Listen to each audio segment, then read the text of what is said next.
ಎನಿಸುತ್ತಿದೆ. ಆದರೂ ಸಹ ನನ್ನ ಭಾರತ ದೇಶದಲ್ಲಿ ಹಲವು ಸಮಸ್ಯೆಗಳು ಉದ್ಭವವಾಗುತ್ತಿವೆ.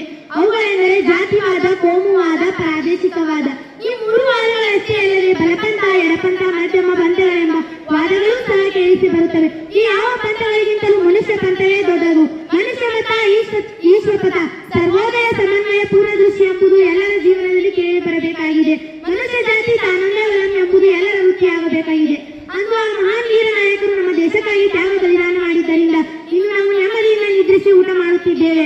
ಈಗಲೂ ಸಹ ಗಡಿಗಳಲ್ಲಿ ದೇಶದ ಭದ್ರತೆಗೋಸ್ಕರ ಸೈನಿಕರನ್ನು ನೇಮಿಸಿದ್ದಾರೆ. ಅಲ್ಲಿ ಆ ಸೈನಿಕರು ನಮ್ಮ ದೇಶಕ್ಕಾಗಿ ಊಟ ನಿದ್ರೆಯನ್ನು ಬಿಟ್ಟು ದೇಶವನ್ನು ಕಾಯುತ್ತಿದ್ದಾರೆ. ಆದ್ದರಿಂದ ನಾವು ಇಲ್ಲಿ ನೆಮ್ಮದಿಯಿಂದ ನಿದ್ರಿಸುತ್ತಿದ್ದೇವೆ